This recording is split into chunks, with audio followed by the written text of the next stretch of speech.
When you think of a Beyblade ripoff, what comes to mind?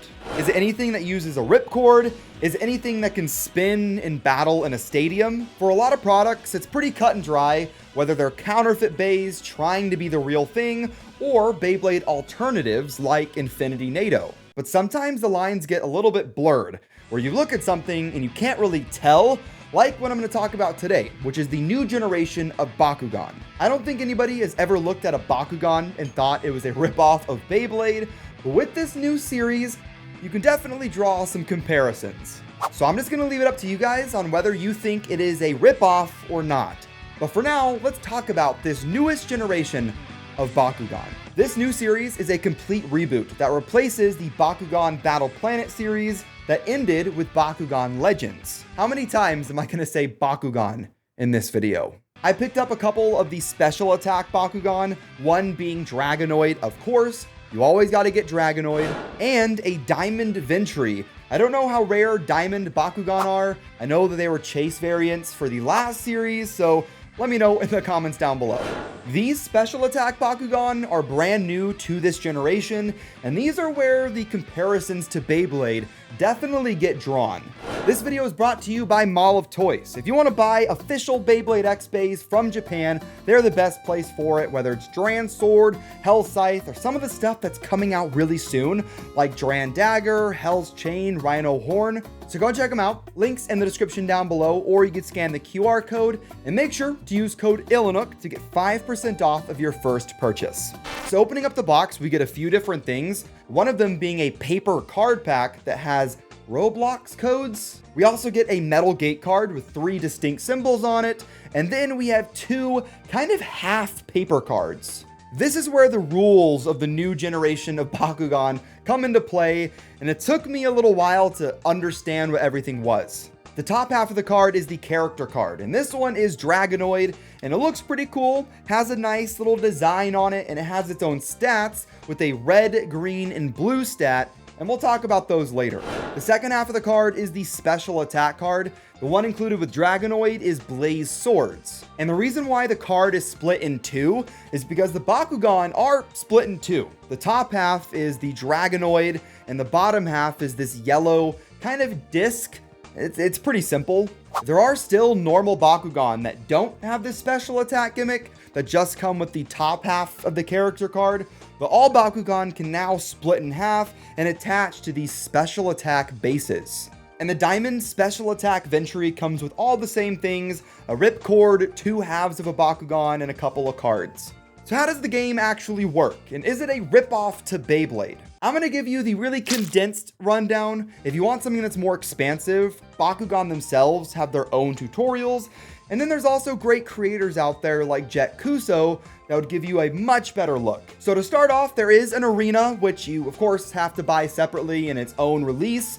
You don't have to have it, although I think it'd be much better gameplay-wise if you did. Each player puts 2 gate cards down and has 3 Bakugan in their deck. You can have any assortment of Bakugan you want, although one of them has to be a standard rolling type, so you can have up to 2 of these special attackers. There's technically 3 different ways to play the game. The first is really basic, and you just kind of roll the Bakugan, and that's really it. And then the other forms of play are the ones that utilize the gate cards more and actually use the character cards. So how it works is you roll or launch your Bakugan, and whichever area of the gate card it lands in corresponds to its stat on the character card. And then there's also brawler cards, which come in other sets, I assume. None were included with the special attack Bakugan. And overall, the person with the highest power wins. And that's it. It's pretty simple. It's definitely way more simple than the Battle Planet rule set.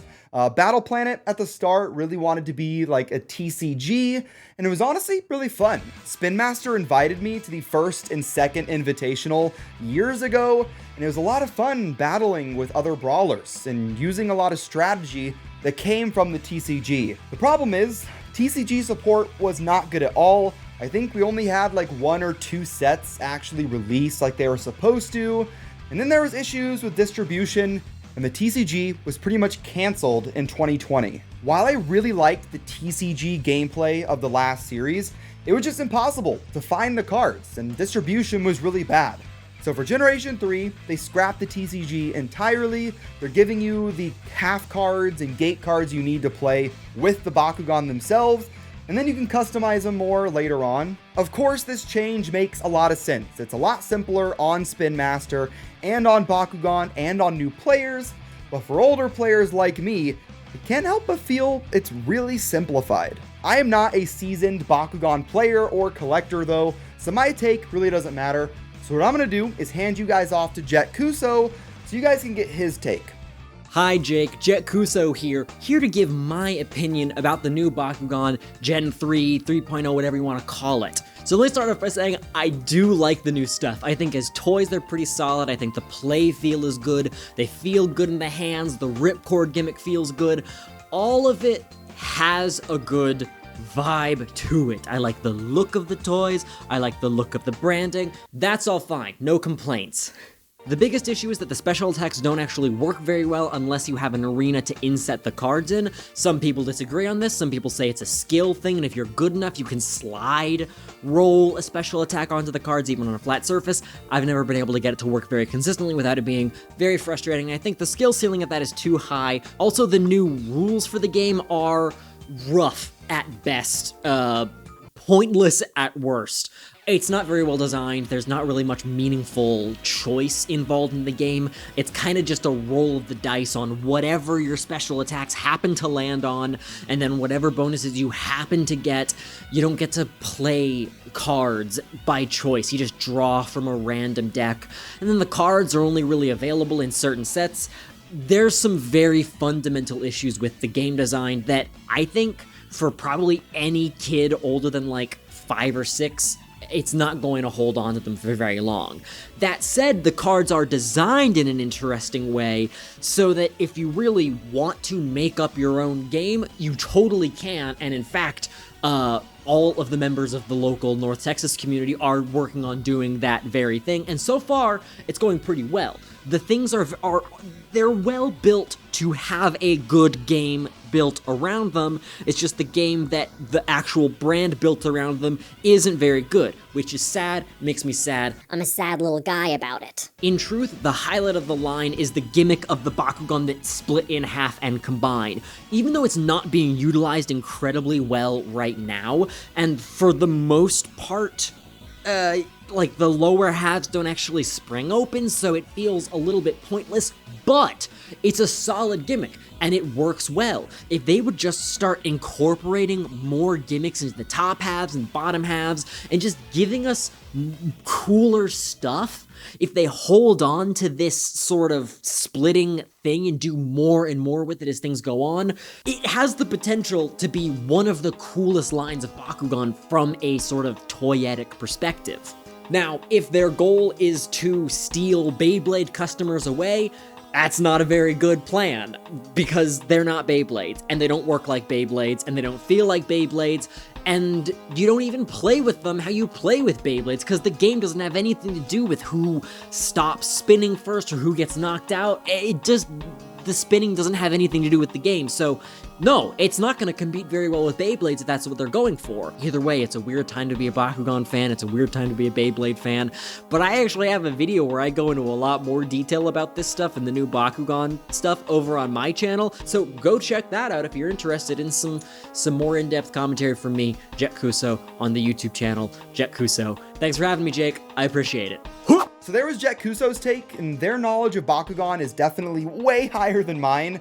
So whatever they say, I'm going to believe. So in summary, the Bakugan themselves are pretty cool, and like Jet Kuso said, the splitting Bakugan and allowing kind of cross Bakugan combinations is an interesting idea, but the gameplay doesn't seem that exciting to me, and I probably did something wrong, but I was having a really tough time getting the special attack Bakugan to actually hook onto the card and open up, which Jet Kuso talked about, and how you kind of need the stadium for it to work super well, unless it's just a skill issue. But we'll see how it goes, and while I don't see myself buying any more Bakugan for right now, we'll see how it develops over time. I want to give a big thank you to Jet Kuso for appearing in this video and giving his takes on this new gen of Bakugan. So go and check him out, links in the description down below. Hit that like button, hit subscribe to join the Nook Nation, and I will see you in the next one. Have fun and bay away.